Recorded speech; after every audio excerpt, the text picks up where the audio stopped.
قال رسول الله صلى الله عليه وسلم اكثروا ذكر هاذم اللذات يعني الموت. ابو هریره صاحب نے روایت ته پیغمبر صلی الله علیه وسلم فرمایي اکثروا ذکر هاذم اللذات. ایو سړي حدیث بنول اکثروا ذکر هاذم اللذات دو ارزو کی زی یاله اکثروا ذکر هاذم اللذات د شکه دا خدا سنیا ولی سره څه دي د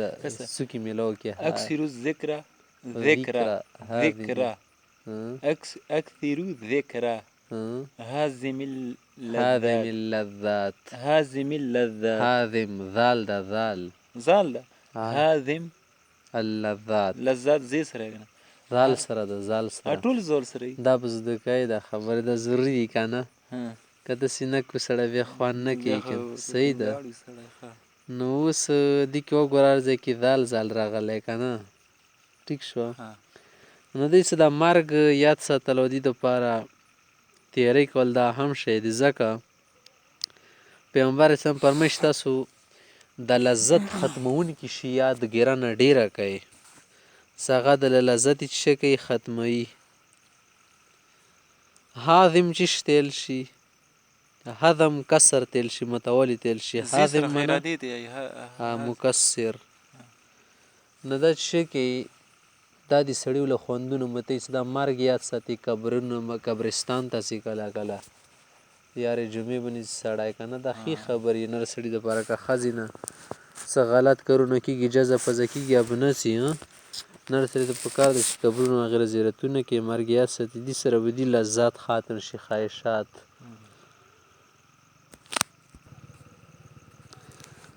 دا روایت ته حضرت عطا بن ابي رباح رحمت الله علیه نه ده هغه د ابو عمر صاحب نه رد کی هغه چې زه پیغمبر علیه السلام سره ورسره وم یو کس ول راغلو انصار حضراتونه فسلم علی النبي صلی الله علیه وسلم پیغمبر علیه السلام ته سلام وکړو ثم قال یا رسول الله بیا تاسو کې د خدای پیغمبر ای المؤمنین افضل مسلمانانو کې کم یو مسلمان افضل دی د افضل لفظه مونږ ډېر جیبای کنه افضل زی سره خو نه د خدوات سره د افضل د افضل كأفضل وياسي قال احسنهم خلقا چې اخلاقی خوي قال فالمؤمنین اکیس د زیات عقلمند انسان څوک دی مسلمانانو کې چې زیات عقلمند وي قیاست پکې ورکی وي قیاسا قالو فرمل اکثرهم للموت ذکرا سیدا چې مرګ ډیر یادی و احسنهم لما بعد استعدادا او ما بعد لشکم ځند یغه د پر پتیری کې خوي تیری ډیره کې اخرت د پاره اولای کلا قیاس بس همدغه خلق دي چې د خياران له شي خاکنه د اصل او خيارتوب د کنه دنیا ته پر خلق څومره ځان تبقی لګي سره غرمه کې د سې ځان تبقی ته وی چې لکه بخي بقاعده اعلان شو د یو میاشو بیا کار نه کیږي د شي لاختوي اخرت د پر درو ګرم جوشي خو مو چا نه د کتلی پیغمبر علی سلام فرمای الکیس من دان نفسه وعمل لما بعد الموت عقل مند انسان یو سړیل شل کیس من دان نفسه کڅوړه هغه د چې هغه ځان پیژنې کیس کڅوړی تیر شي کنه صحیح ټکی به غاپ نه ده الکیس من دان نفسه وعمل لما بعد الموت نن سبا لربې خو گاډه واډه شي ته به چیرې ځخن سي هغه ځان ته خبري د حدیث د سره بغاف نه چې تل کیس من دین نفسي عمل ما بدل میت د شي د سګنی کنه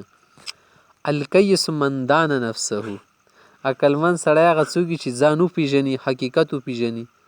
چې کوم انسان ته دا خبر یاد کنه چې زما انتها څه د ابتدا څه ده هغه نه به تکبر کبرجن نه جوړیږي والی ابتدا خو اسخاو بووي کنه انتهای اسخا دی چې چونجی به خوري او د نازک بدن به اور چوخنی چړنی شي ختم بشي چې دا خبره ولادت بس دا بیا کلمن شو عمل لما بعد الموت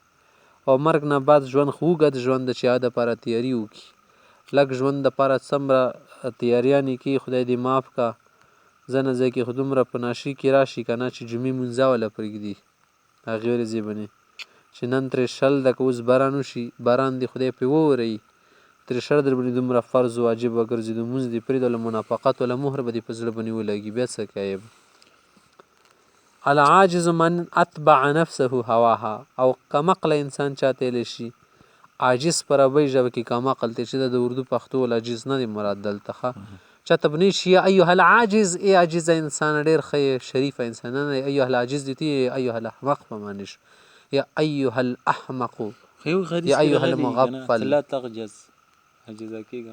خو هغه که نه ځان نه بېوقوفه مه جوړوه صحیح ده که نه ځان نه بېوقوفه مه جوړوه عجز هم دي نه راوتلی که نه عجیز ورسته ایسای ورسته پاتې هر شي صحیح ده اردو پښتو ځان ته خبري العاجز المتواضع ورته ویل شي ښه چې پښتو کې کم عاجز مونږ څه یا ته په عربۍ کې متواضع منکسر نه ویل شي سی چې عقل بیوقوفه انسان هغه دی که نه چې ځان د خواهشاتو مطابق کي او نه پسې چې غواړي پسې لګولی شي بس خورا مزې کوه دغه دی وغه دی ثم تمنه علی الله بیا خدای پاک نه د ارزوګانې یاد ساتي چې کیدای شي ماف مې کړي الله خو ډېر مهربانه دی ټیک ته الله خو مهربانه دی خو دلته خو نورې خبرې پکې شته که نه بیا دي سزاګانې شته